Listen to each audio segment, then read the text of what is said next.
Very good morning, everyone. This is Jazz from Jazz Real Estate, and we're back with Jazz TV show.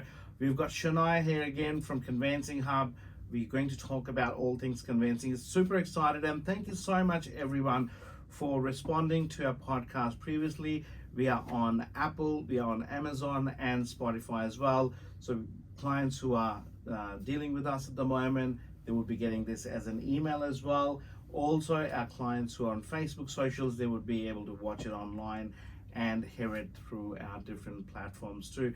Welcome back, Shaniya. How are you? I'm good, thank you. Thank you so much for having me again. It's a pleasure to have you. There was so much knowledge and information last time you provided to our clients, and with the public demand, we are certainly doing one more again. Yes, absolutely. Very looking forward to it. Perfect. So Shaniya, tell me, how was your travel first of all? I think you were traveling last time. How did you go? Yes, I think after we Tell us a little recorded bit more about that. Yes, so I headed off across to Europe for 5 weeks. Nice. So it was very, very beautiful. Very well-needed break. However, very good to be back. Back to reality. Back to so-called warm weather. It's not too cold, which is okay. We're in spring now, so... Something I picked from your conversation just before, needed a break. Certainly, paperwork, contracts, dealings with the vendors, buyers, so much on. I know you need breaks. Yes, definitely. Especially in the industry we're in, it's very hard for us to take long breaks like this. But yes, very good to be back and very... needing to keep going now. Definitely. And I think you come back refreshed as well. So anyone in any industry, I think I'm a big supporter of breaks. I take 3 a year. We go within Melbourne, or perhaps just travel interstate for 3 or 4 days. It recharges yourself, come back, and you pretty much get into it full on. Because I personally believe, and I'm sure you are always, whenever I send you an email, you're always there to respond back so quick. Because my emails are always open no matter what, and I think that's the communication. You know, that's what's key there. And I think there's not many points of differences that people should look for. Generally speaking, for me as a client, some communication is quite big. Someone who's got knowledge, skills can be learned, but attitude. Yeah, exactly. You can tell from the communication how the professional's attitude is. So hence you are our most preferred conveyancer in the area, and to any client as well. So let's jump into it. Let's talk more about property and conveyancing today. Let's do it. All right. I think with a recent example, let's start with pool, spa, saunas and stuff. Like we have a property, or we're selling a property at the moment. They've got a spa, they've got a sauna, and there was a few questions came in from the purchasers and their conveyancers about requiring permits, and the vendors advising that the permit's not required. Of course, we know when we do research online what sort of spa and sauna require permit, what doesn't.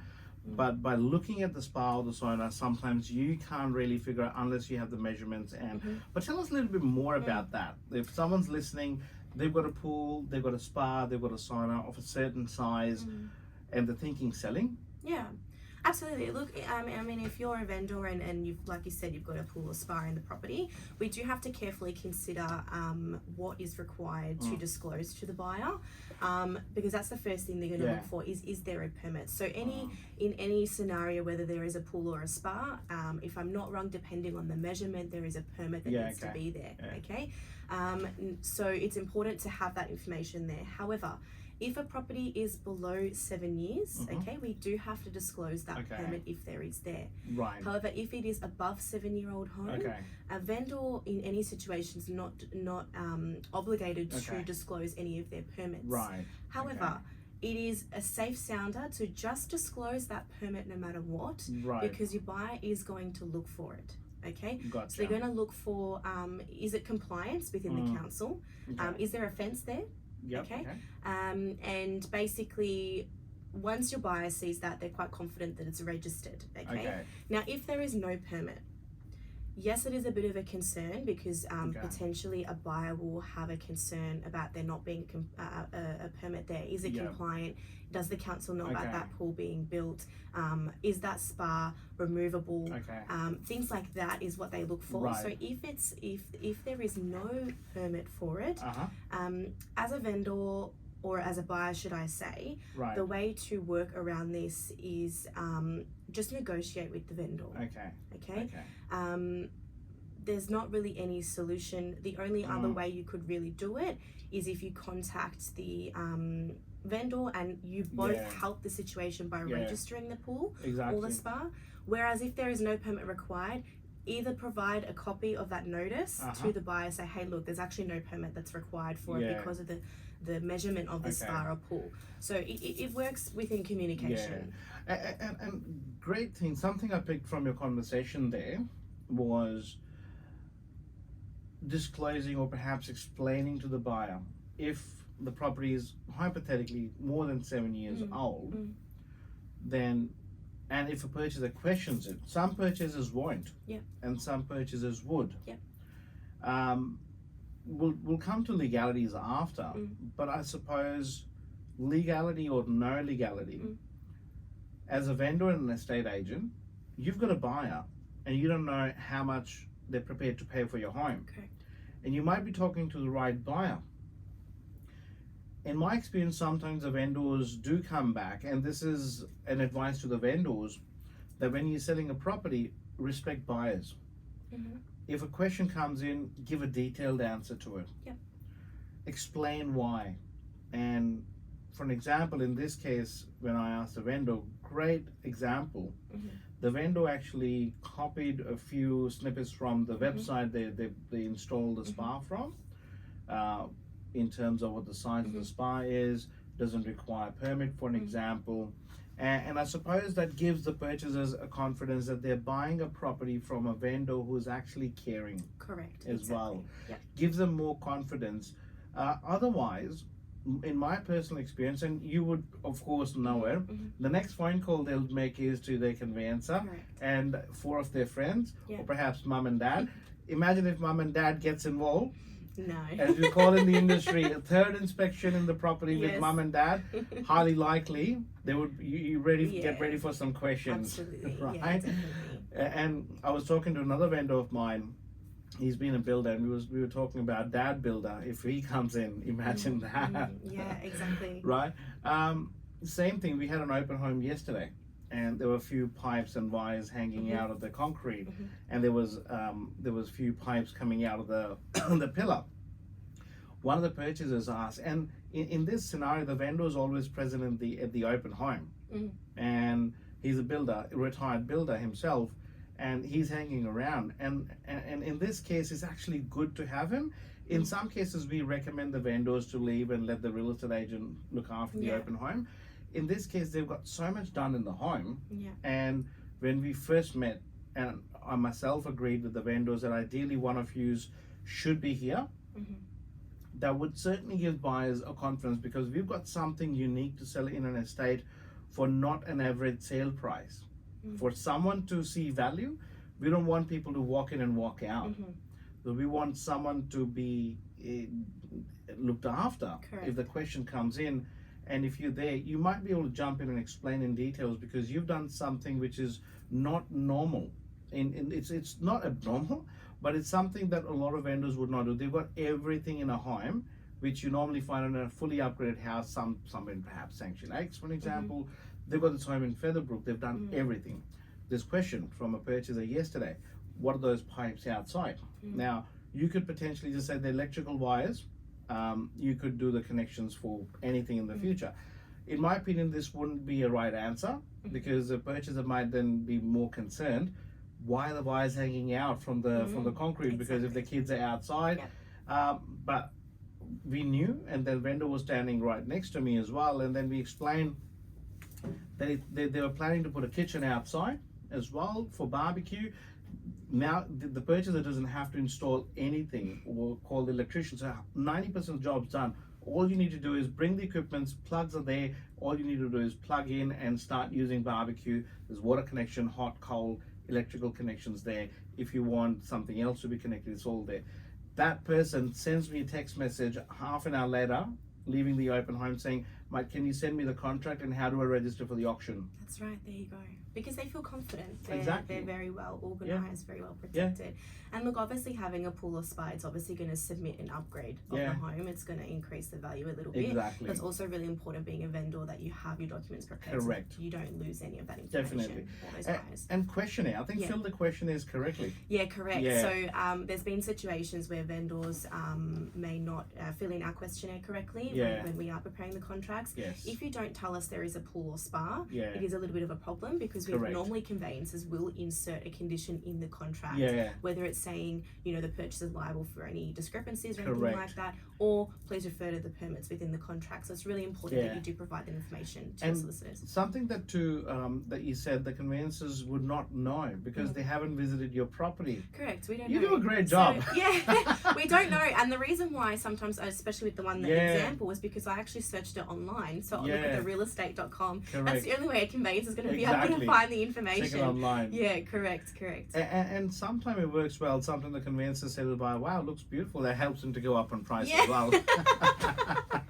Right. So to end the conversation on pool and spa, so guys, be careful when you are preparing the contract. Ask questions at the start to your conveyancer. Understand whether you require any more permits. What could go wrong? Let's talk about that. I mean, if the vendor has not disclosed, property is under 7 years old, a night before settlement, the purchaser calls up and says, I'm not buying. You didn't disclose it. Look, unfortunately, if you don't disclose information into a contract, it causes an issue. Okay? There's misinterpretation in your contract. Look, it's not going to make a contract of sale necessarily the documents defective. Because it's a property issue. So a vendor has not disclosed that there is a pool or spa. Your buyer's going to try and fight that. And look, it's hard to say how it will resolve because every buyer and vendor will have different communication. There'll be somewhat of a negotiation. Majority of the time will be, hang on, okay, discounted by 15 grand because that's what the pool is worth. And you know, negotiate. So exactly. So there's negotiation on price, or okay, no worries. If you want the pool, that's fine. I will provide you with the compliance. I'll go. Look, I had a client who didn't have compliance. This buyer really loved the property and they bought the property because of the way the pool and backyard was set up. My vendor just said, you know what, no worries, we'll buy it. We'll actually organise the compliance because we know that it's been built correctly. You were telling me about it, yes. It's been built correctly. We'll organise the compliance certificate. Within a few, probably about 1 or 2 months, they ended up getting the compliance. So it was okay for the buyer. So it's just a negotiation in a sense. And I suppose, again, for clarity's sake, it comes down to asking a few questions. I'm a big on question. I'm a big person in terms of when I ask questions. If a purchaser brings this up, ask a counter question. And this is for a real estate agent, I'm saying. If a real estate agent is listening to this, and if you've got a purchaser who's bringing up this issue, ask them a question. For example, Shaniya says on the phone, they don't have it. I'll be asking a question, is it too much of a concern, Shaniya, for you? Because you might think, wow, or what do I do? Because the issue might not be that much. Correct. Ask a question to the purchaser. How does this mean for you for tomorrow's settlement? A majority of the time when a buyer looks into a property at the first initiation, when you see a pool, you're not going to not want the pool. If you don't want the pool, you're not going to go for the property because the pool cannot be removed. Whereas in a spa is movable. So there are some spas that are built into the ground and some spas that are just above the ground. So the spa probably is a negotiation, whereas a pool, it's not really removable. So I mean, we go through funny conversations sometimes. When a purchaser wants the home, they put in an offer 40 grand less, right? And they say, oh, we don't need the pool, we have to fill the pool up and we need a backyard. And I say to the purchasers, guess what? You increase 40 grand, I'll put the mud. We'll get the vendors to fill it in for you. We'll make a garden in the back. Oh, no, we'll do it ourselves. Right? In this case as well, for the property I was talking about for sauna and spa, another purchaser, and by the way, the campaign's going pretty well since we've changed the auction. One of the other purchasers said, oh look, if you don't want pool and spa, would there be a discount on the property price? I said, look, it's an auction, you can raise your hands at a certain price where you see value. I said, but just to confirm, again, question, just to confirm, if you are the successful bidder, I'll make a note on the contract that you don't want pool and spa. We'll remove it. Oh no, but might as well just leave it. Right?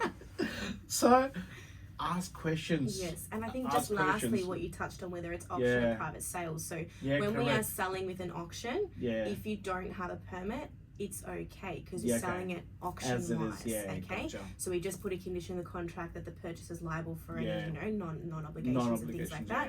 However, when it's a private sale, that's when it becomes a little bit more tricky. So I guess buyers or sellers, if you are selling and you're going to auction, probably not too much of a concern. However, you could potentially also lose bidders if you don't have those permits there. So it just depends. Correct. Yeah, I mean both have got pros and cons because since we've changed the auction. This property was a private sale for a week and a half at the start. This purchaser would have put in a lot of conditions in the contract.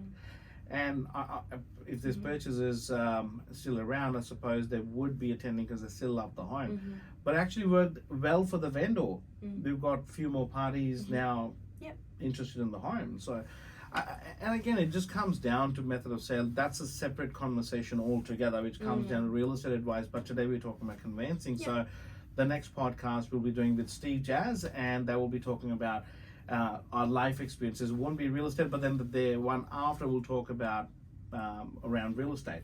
But coming back to the conveyancing questions, tell us something more about what a vendor or the purchasers should be more careful of. Look, I think over past experience, what I have seen, for example, if I talk on the purchaser's side, also relates to a vendor as well. I had an example of a client really interested into a property. We were looking at above 800,000 to 900,000 for the property. What this vendor had done was built a massive workshop at the back of the property. Okay, with a leading garage in it. First question I asked this purchaser was, is there a permit? He said, I don't know. I said, well, this is a big problem because considering how large that dwelling is, it was not there originally as part of the dwelling, and it was an older home as well. So I said to him, look, you need to ask the vendor if there is a permit. You're talking about the outdoor big sheds for the workshop. So workshops, garages, so anything that's not basically been built at the same time as the property. If I interrupt you there, that means again, it's also electrician's answer, but for big sheds like that, you need to have 3-phase power. Well, that's the thing, that it would depend. So it depends how it's being built. If you've actually got someone to come out, aka electrician, an actual person to come out and build it correctly, that's why we would like to see the permit to make sure that the correct tradesmen have come out and done it and it's all compliant. Buyers, if you are buying a property in this situation, however there are no permits there, yes, it is a risk for you to undertake. However, what is really good is conveyancers have an opportunity to seek out title insurance for you. And basically what title insurance does is they are a company, there's many people for title insurance. We use a company called Stewart Title, and basically what they do is they will insure you over the property, so the entire property, for the lifetime that you own it. So you pay a small premium at settlement, providing the excess is not above $1 million when you get reported. For example, if the council say, hey, that's an illegal structure, you've got to knock it down, providing it's not going to cost anything. I don't think it would, but if it ever gets to that point, Stewart Title will completely pay for the whole repairs. They will cover all costs. So that's a really good opportunity for the buyers. So majority of these conveyancers out there will have this title insurance available. And we'll talk about title insurance after. This leads to our next topic because I've heard something which I'll discuss in details very shortly. But so how did you manage and how did you handle this issue with the shed? The first situation was we asked for the conveyancers in writing whether they had a permit there. Basically they came back saying that there was no permit available, but they did mention that the vendor was a tradesman himself.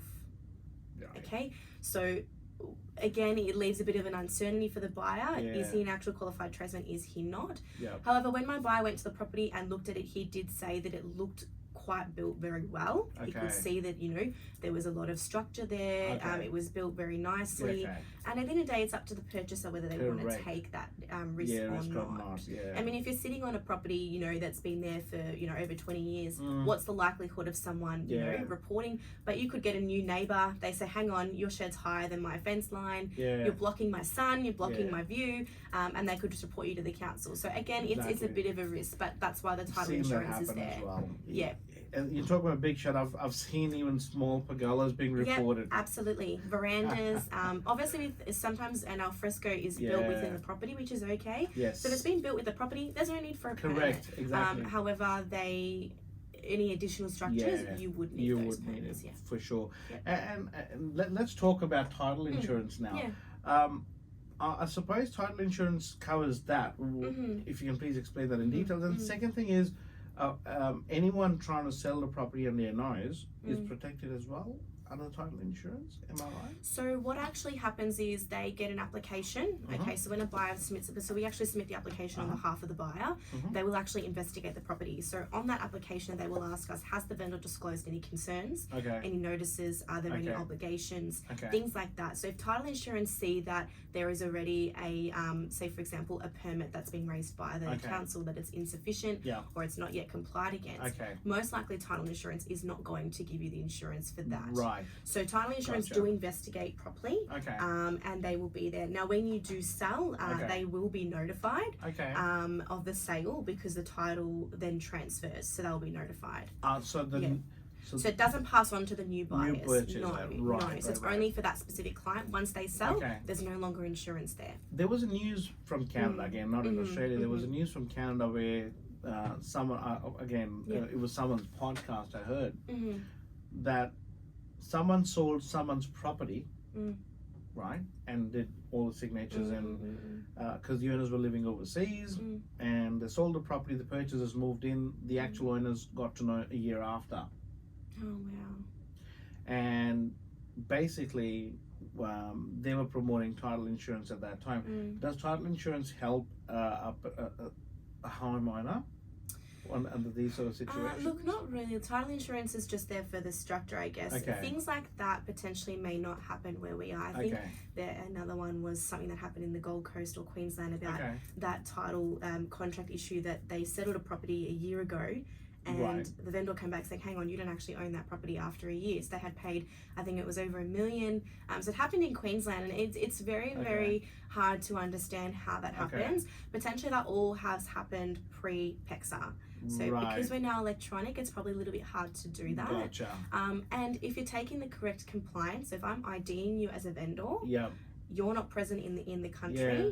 I know that. Therefore, Right. it's my duty to not Gotcha. physically settle because you're not Uh-huh. there, if that makes sense. So how do you normally Yeah. ID check a person living in Singapore, for Yeah. example? So look, they can live. That you could be anywhere in the world. Yeah. The good thing is that everything's electronic. So we submit Yes. an ID check electronically. It will go Okay. out as security to their email. Okay. They will get a text message for a code to log in. Okay. Okay. So no one else can access. Right. On this application, they will have to video themselves saying a Okay. code. So with them videoing themselves, you know it's that person. Right. Whereas if there's no video, anyone could just take photos of your IDs, Yeah. sign it, and go through. But with Ah. this specific ID check that we use, Right. it's all coded. So Because I with was videos. thinking that there was one scenario where Yeah. one of my vendors from Indonesia, Mm. they had to go to the, I think, Indonesian Yes, embassy as correct. well. So I had one scenario just recently where Okay. my clients had invalid IDs. So he Okay. used to live in Australia. Okay. He then moved to Canada. Okay. However, all of his IDs had expired, so he had no active driver's license. Really? Yes, so it was very odd how this man was living without any active IDs. However, what he had to do was go to the embassy in his Okay. country. They will basically submit an ID check, Right. and then they will issue that form across to us. So that once we receive that, that's sufficient for us to Right. proceed. How long does Yeah. this process take? It's Like a very long process. Is When it? you're dealing with an embassy, it's a long process. talking about months or you're talking about Potentially. I Wow. think it took him from Canada. It took him about a month and a half to actually organise. So it's important to. weeks? Wow. The first thing as a conveyancer we're going to do is we're going to ID them. So Okay. if it's at the start of the transaction, it's Yeah, kind of okay. But if easy, you're yeah. leaving it to the last minute, potentially Yeah, it's a wow. bit of a problem. So ideally, when do you normally ID check a client from overseas as a conveyancer? Would it be say like straight when you prepare the contracts or Yep. close to settlement or once the property's under Look, you should offer? be IDing, whether they're overseas or not, you should be IDing a client the moment that they sign your authority. Okay. So any works that conducted, unless we're an Yeah. authority, we can't do anything. So Yep, in a yep, sense, yep. we're for vendors, Yeah. before we even do a contract, they're going to get ID'd. Gotcha. We need to make sure that the actual physical owner on Owner of the title property, yeah. is correctly presenting who they say they are, and we work accordingly from there. Yeah. Wow. Mm. So many things go on. Sometimes in a busy life, you just sort of oversee these things. You hear these Yeah. stories, and sometimes you just think, how has this happened? Yeah. Obviously, there's been something that's gone wrong, either under Correct. the table or someone's miscompliance. It's Wow. very, very hard for these things to happen. So Wow. when it does, it's crazy. Oh my goodness. Yes. Oh my goodness. Tell us more. What else we talk about today? Look, I think another good topic to discuss is for a vendor, for a Section 27. I think that's very, very popular nowadays with a lot Correct. of properties. They potentially are selling and buying at the same time, so they want their deposit. So Correct. vendors, Section 27, what does that mean? It's called an early deposit release. Yes. Okay, so when your buyers pay a deposit, they will be paying a deposit to the real estate at the time of the transaction. Real estate normally will hold that until after settlement and then release that across to the vendor. Yeah. We are the only state that allow a Section 27, okay? So it's a positive for Victoria, I say. Nice. So as a vendor, you have an opportunity to access your deposit earlier than the due settlement date. Okay. This may mean you might want to pay off a debt through your settlement, or you might want to pay for another property. Yeah. Whatever it may be, there doesn't have to be any physical reason disclosed why you want your deposit, but there are a set of criteria in order for a purchaser to allow the release, okay? So I won't go too much in detail. However, basically what it is as long as you're not in default of your mortgage, you've paid off no less than 80% of your mortgage of the value price that you've sold it for, not in default, there's no caveats, and the bank allow you to release it, then you can release it, okay? So the form then gets signed. However, as a buyer, they have the opportunity to look over those details, okay? So as a buyer, you've got 28 days legally to look over the details. If you consent to it, then yes, it can be released. But as a buyer, you cannot object to a Section 27 if the criteria is correct. So tell me one thing, Shaniya, please. Thank you so much for bringing this up, because that leads me to another good question, because it's relevant right now, and it will be relevant to a lot of vendors. I'm going to an auction in 2 weeks' time. I've signed Section 27 already as a vendor, and I instruct my real estate agent, and when the property sells and says must sell, I am selling. As soon as the property sells, I need the Section 27 signed as well. As a buyer's conveyancer, what's your take on that? Look, as a buyer's conveyancer, we don't normally have, it's not a risk for a buyer to have a deposit released, in a sense, because there is that criteria to be followed. Okay. Because it's not auction anyways. They bought the property, they lose a deposit, irrespective anyways. Correct. Because either way, as a buyer, your deposit's going to be held, whether it's held with the agent or whether the vendor's got it, you're still locked into the contract and you still have to proceed. Correct. Okay. So as a buyer, it's not a huge concern. First-home buyers tend to have a bit of a concern because they're worried that, hang on, my deposit of $50,000 is going to a vendor. What if they don't settle? Correct. Obviously, if they're not going to settle, that's when it starts to become a legal action. However, majority of the time, when they want it and they want that deposit, and the bank's consented to it as well, then they need it for something else. So vendors normally don't release it just because they want the money early. It's because either they've got to pay off the debt or they're buying another property. Now, because the thing is that even if it's sitting with a real estate agent, you can't get it back that easy either. Correct. Because the real estate agents would need a consent from the vendor's conveyancer and the purchaser's conveyancer, depending on, again, if it goes legal or not, before we release the deposit as well. So it's still considerably safer sitting at the estate agent's trust account. It is, of course, because if something goes wrong, obviously they're the middle party, they're the stakeholder of the deposit. So obviously it's still a little bit of a more security to be had with the agent. There are some scenarios where we ask the agent to release it by what we call a Section 104.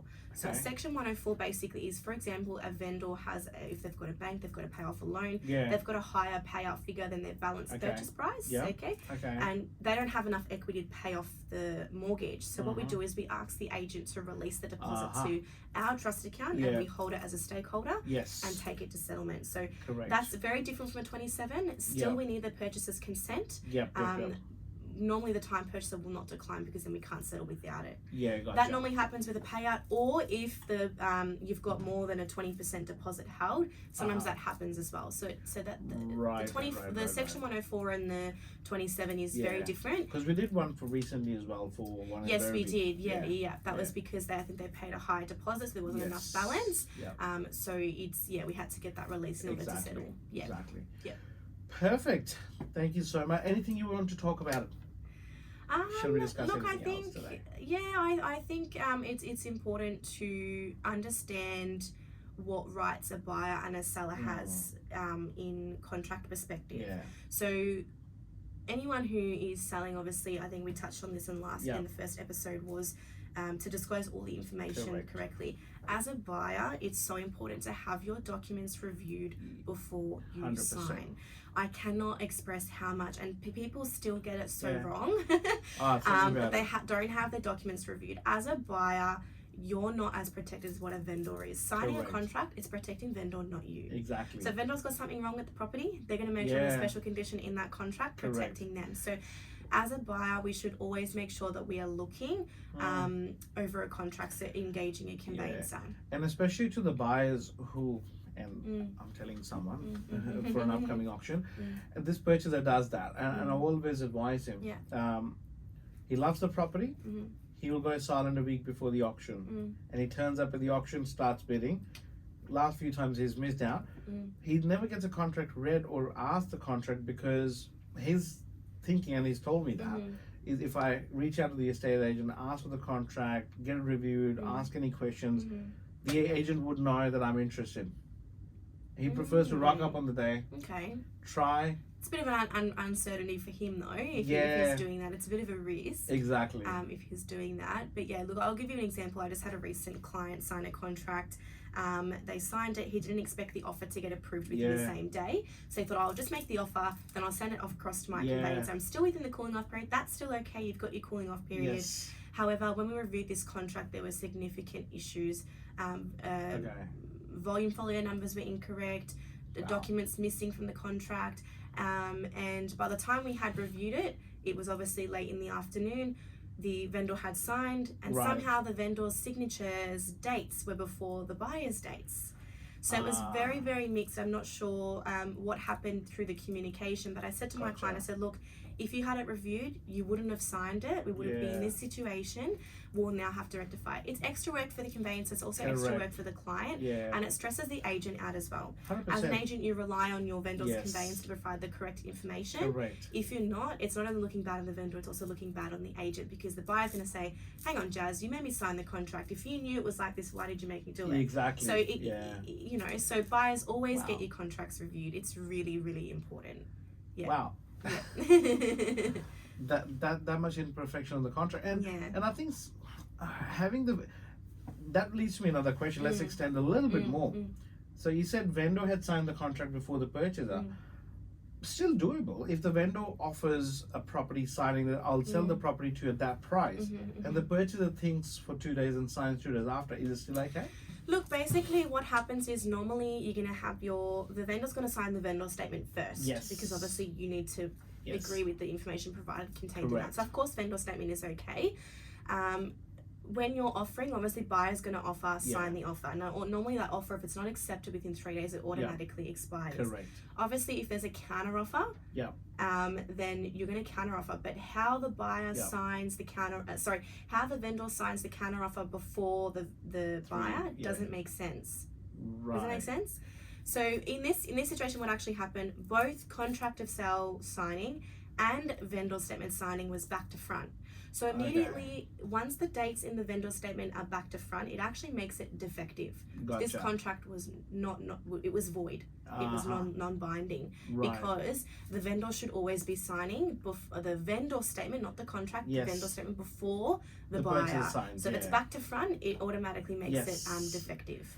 So say for an example, on 1st of August, I as a vendor signed a contract, and I actually told my estate agent, go and give this contract to the buyer, say if you accept this price, I'll sell the property, and the purchaser signs on 4th of August. And it's statement signed 3 days before, which is still fine. Vendor statement, you mean? Yeah. Yep. That's signed 3 days before the purchase accepts the offer, which is still That's compliant. okay. Yep. But the contract is also signed 3 days before because I, as a vendor, for an example, presented an offer to the purchaser. And the purchaser took time. Opposite. Yeah. Normally, if a buyer signs the contract and then They go the to the vendors vendor, take get 3 it days. accepted. Yeah. Correct. Look, in a sense, where the problem we have here is the day of sale. So, how would we take the day of sale? Normally, we take a day of sale from when the vendor signs it because they're accepting that offer and initiating that sale. Whereas if it's back to front, whether we take the day of sale from the buyer or seller, we'd probably have to seek communication from either party. I think it would still be okay. It's not like it would make it void, providing all parties here. In the scenario that I gave you before, they had signed via DocuSign. Right. And there was no certificate attached. So how the dates were mixed up, we were unaware. So we actually asked for the certificate of signing. Okay. So I guess if it's done via paper and it's mutually agreed, it's okay. Yeah. How we'd take the day of sale, I actually don't know how we would take the day of sale, whether we take it from the buyer or the seller. I'd probably say that we'd take it from the buyer because that was the latest date that it was signed. So they accepted the offer. Yeah. Is it very common, Jazz, that vendors do Not that? really. Not really. Yeah. It does happen when the vendors, in my personal opinion, with all due respect, think that they've sold a lot of properties and this is how they feel should be done. Or they feel they want to be in control and they are the ones who are controlling the price. But generally speaking, if no matter how many times you've sold a property, a lot of different scenarios can occur. So my advice to every vendor would be listen to your professionals and trust your professionals if you've hired them, because there could be different situations. Because as an estate agent, you might have sold as a seller a lot of properties, but you don't know what sort of personality this new buyer you're selling or dealing with has. This purchaser might like your property a lot, and you might be on a different tangent altogether, thinking that this person would not do anything wrong during the sale process, but you don't know. Sometimes you can't judge if that purchaser has also bought and sold a lot of properties as well.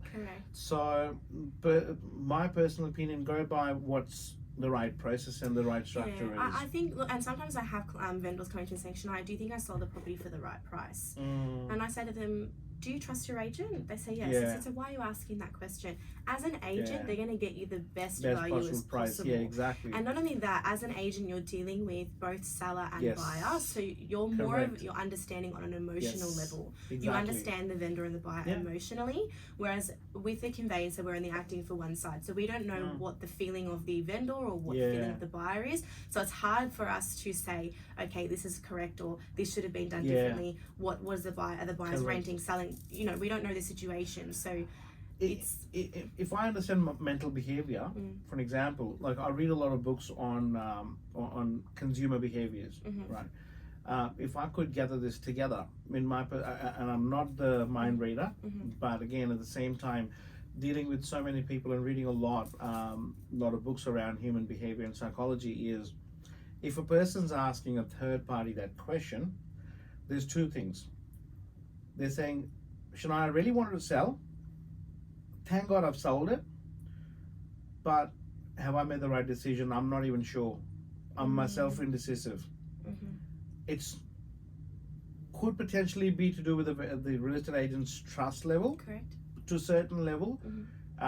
Or perhaps would be a lot. If it's a trust issue, then the vendors will do two things. One, they would change the agent. Second, they would potentially try to negotiate hard depending on the situation they are in while selling a property.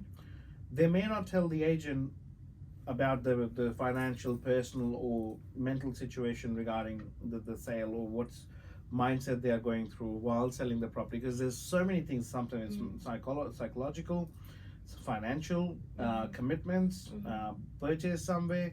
There's so many different scenarios. And we don't need to know it if you don't want to tell.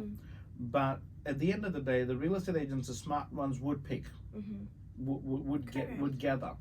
And 95.5% data suggests that estate agents work in their vendors' interest. And yes, there are a few out there, but again, at the same time, That's where your due diligence comes in, where you shop your real estate agent a year before, not a week before choosing an estate agent. Yeah, I agree. And sometimes what happens is, and I've seen it many times, is you sell a property, it goes unconditional, and then 2 doors down, another property sells for higher than what your house has gone. And they say, well, how does that happen? My house has sold. And then they come back to the agent and say, well, how did this house sell for, you know, 20,000-30,000 more than what mine has? And, you know, so these things do happen. And I say to the guys within our firm, I say, look, yes, we're here to do a business transaction. Correct. Okay, it's our job to transact. Yes. However, it's about also being friends with our clients. A lot of my clients, after settlements, you know, they may add me on Facebook, and we're still in contact. Correct. And, you know, they know a lot about my life. I know a lot about their life.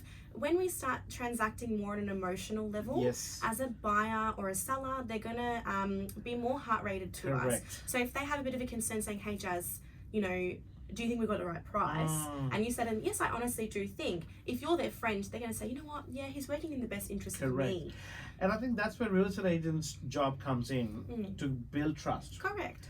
It's, as an estate agent, if this message is for the estate agent, or if an agent is listening, don't expect the vendor to choose you because they trust you.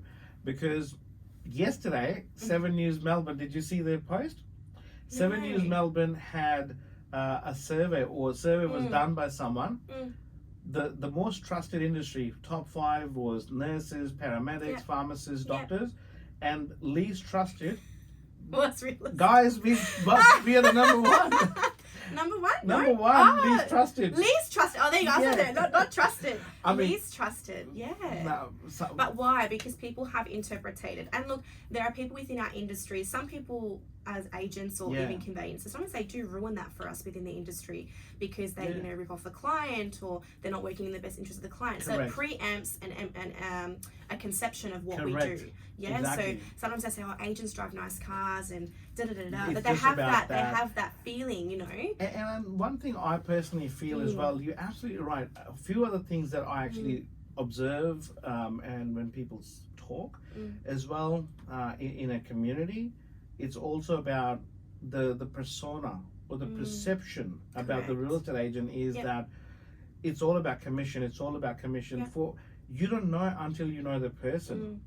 Like, I get phone calls, like we had 6 auctions in Rockbank. I had phone calls from the buyers coming in, mate, can we buy before? We will look after you. We won't let you go unhappy. And these are the things turn me off personally. If you're a buyer telling me, and how would you expect me to represent you if I'm your agent in the future and you're a seller? Right? Correct. And I say to my purchasers that when they say that, well, of course I try to bite my tongue and simply suggest them to attend the open home or auction, and I say to them, put that into as your offer, the money you're offering me. So there's no favors here. Exactly. At the end of the day, I will favor you in terms of customer service. Yes, we'll look after you, we'll be courteous, we'll make sure the process is seamless from the customer level, customer service element point of view, but I'm representing a vendor. Right? Correct. And if you really need that negotiation power, rather than offering me that money, why don't you hire a buyer's agent? Correct. Exactly. Right. Buyer's agent. I think it's very faded out at the moment. We don't hear much from buyer's agents. Correct. I remember when I started conveyancing, it was very popular. Buyer's agent. Yeah. Now they are still out there, but we don't hear much from buyer's agents. But yeah, it seems though. I think that we need more buyer's agents, because that certainly takes a lot of questions and doubts out of the mind. Correct. Coming back to the vendors, and I think, as I was saying, for the real estate agents, they can't expect the vendor to trust them automatically, just because you think you're trustworthy and perhaps they'll hire you to represent them. I think communication, frequency builds trust. If you are an agent and you sign the agency authority and you come back and you listed the property doing open homes, and your vendors are not hearing from you, people would have questions. It's a nervous time for a vendor. For a vendor, you need to be able to soothe them through the process. You need to calm them down. You need to be there. You need to make them feel. It's just like you in a married relationship. If you woke up in the morning, you go to the office, you come back, you have dinner, you don't talk to your partner, what would your partner think? Correct. you're not interested. Mm-hmm. Or perhaps that love, that affection is not there. Mm-hmm. Same thing with the vendors. You are in a short-term relationship, but which can become a long-term relationship for the future. As a vendor, your vendor should ideally be hearing from you, if not daily, but at least 2 or 3 times a week, on what's happening, what are you doing for them.